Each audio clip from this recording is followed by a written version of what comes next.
Hello বন্ধুরা, সকলকে স্বাগত আমার নতুন ভিডিও ব্লগে। আমি মৌমিতা, এটা আমার মৌমিতার ব্লগ চ্যানেল নতুন ওপেন করেছি। আমার আরেকটা পুরনো চ্যানেল আছে, এটা কথা বলি, সেটা গানের চ্যানেল। তো বন্ধুরা, তোমরা আমার এই নতুন চ্যানেলকে সাপোর্ট করো এবং পুরনো চ্যানেলের সঙ্গে থেকো। এবং এই নতুন চ্যানেলে আমি আমার ভিডিও ব্লগ এবং শর্টস এবং লাইফস্টাইল সম্বন্ধে দেবো। তো তোমরা আমার নতুন চ্যানেলের সঙ্গে থাকো।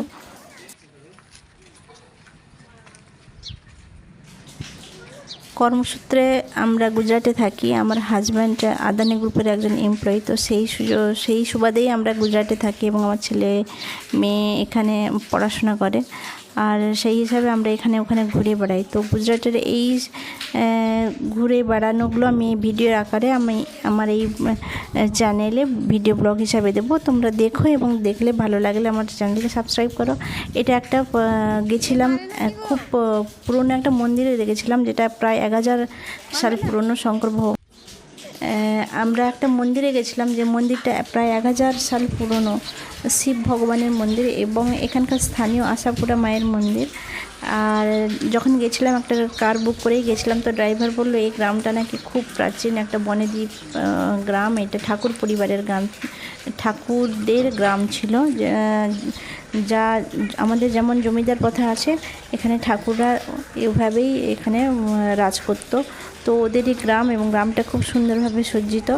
এখন তো বিশেষত এখানে কেউ থাকে না ওদের, এরা বেশিরভাগরাই মানুষরাই ছিল জৈন ধর্মের এবং এরা বেশিরভাগই ব্যবসায়ী। তো এরা ব্যবসার সূত্রে তারা মুম্বাই, আহমেদাবাদ এবং দেশের বাইরেও তারা ছড়িয়ে ছিটিয়ে ব্যবসা বাণিজ্য করে এখনও।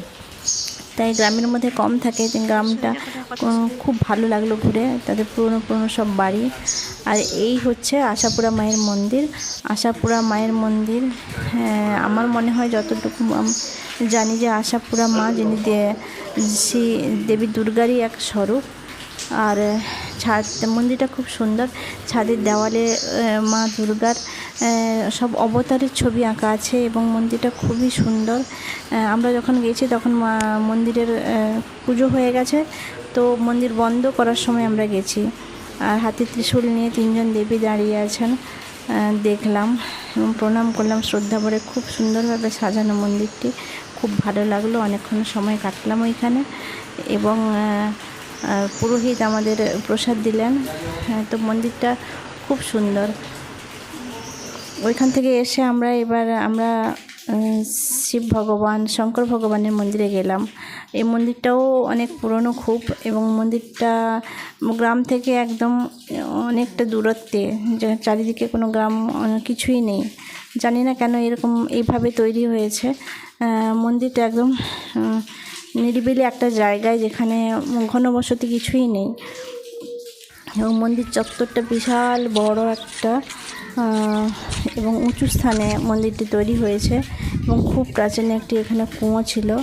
এবং স্থানীয় পুরোহিত বললেন যে মন্দিরটি প্রায় 2-3 হাজার সাল পুরনো মন্দির। মন্দিরটি প্রায় 2-3 হাজার সাল পুরনো মন্দির। তো আমরা সেই উদ্দেশ্যে গেছিলাম, মন্দিরে পুজো দিলাম। আমার সামনে থেকে চলে যায় ভিডিও।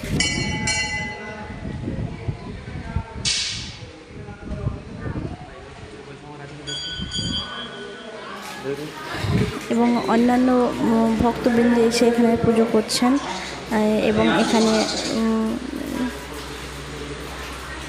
সবাই বাবা শিবের মাথায় জল ঢালছেন। তো আমরাও সেই কাজটি করলাম, কিন্তু এইসব মন্দিরের ভিতরে ঢোকা নিষেধ এবং তাই বাইরের থেকে একটা পাইপের মাধ্যমে জল ঢালতে হলো। তো ওইখানে একটা ওরকম সিস্টেম করা আছে, যেখানে জল দিলে গিয়ে ভোলে বাবার মাথায় গিয়ে জল পড়ে। তো আমরাও ওইভাবে করলাম এবং আমরা মন্দিরের মধ্যে কিছুক্ষণ থেকে বাইরে বেরিয়ে এলাম। মন্দিরের ভেতরে কোনো ভক্ত এখানে শান্তি কামনার জন্য এসে হবন পুজো যজ্ঞ করবেন, ওরই প্রস্তুতি চলছে। তো আমরা বিশেষ থাকিনি এবং মন্দির থেকে বেরিয়ে এসে আমরা মন্দিরের চারদিকটা দেখলাম। ওইখানে চারদিকেই জঙ্গল এবং ময়ূরের ডাক শুনতে পাচ্ছিলাম, খুব ময়ূরের ডাক শুনতে পাচ্ছিলাম। তো আমরা সেই মন্দিরের চারদিকে ভালো করে ঘুরে দেখলাম এবং অন্যান্য ভক্তবৃন্দ এসে যেখানে গাছপালা আছে তো সেখানে বসে বসে তারা রেস্ট করছে। তো এইসব দেখে আমরা খুব ভালো লাগলো, মনটাও জুড়িয়ে গেল। মন্দিরের পরিবেশটাও খুব সুন্দর, আর মন্দিরটাও খুব প্রাচীন এবং সুন্দর ভাবে তৈরি করা হয়েছে। তো আমরা ওইগুলো দেখে এবার বাড়ির উদ্দেশ্যে রওনা হলাম।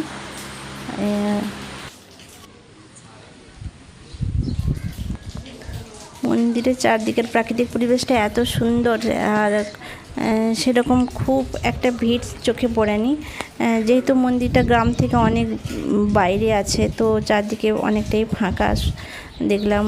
ওইখানে কয়েকটা ঘরবাড়ি ছাড়া আর কিছুই নেই। তো খুবই ভালো লাগলো। এবং মন্দিরটা একদম জানি না কি স্টোন দিয়ে তৈরি, তো স্টোনেরই পাথরের কোনো এটা জল পড়ে, ওই জলটা মাথায় নিলে আমরা চারদিকে ঘুরে যেভাবে সবাই করছে আমরা ওইভাবে করলাম। এবং ওইখানে একটা মা সরস্বতী, মনসা এবং গণেশের মন্দির আছে। তো ওইখানে গিয়ে আমরা প্রণাম করে তারপর বাড়ির উদ্দেশ্যে রওনা হলাম। আর আমার এই ভিডিও ব্লগ যদি ভালো লাগে তো প্লিজ আমার চ্যানেলটিকে সাবস্ক্রাইব করে নেবেন এবং আমার সঙ্গে থাকবেন। আমি এই রকম নতুন নতুন গুজরাটের সুন্দর সুন্দর গ্রামের এবং মন্দিরের এবং যেখানে ঘুরে বেড়াবো তার ব্লগ দেবো। আমার সঙ্গে থাকবেন এবং চ্যানেল ভালো লাগলে আমার চ্যানেলকে সাবস্ক্রাইব করবেন এবং বন্ধুদের মধ্যে শেয়ার করবেন। আর প্লিজ প্লিজ প্লিজ আমাকে সাপোর্ট করুন। আমি নতুন চ্যানেল ওপেন করেছি, আমাকে সাপোর্ট করুন। ওই দূরে একটা ময়ূর দেখতে পেলাম, তো ময়ূরের ভিডিও তুলতে গিয়ে ময়ূরটা হঠাৎ করে কোথায় নিচে চলে গেল। যা কোথায় চলে গেল রে?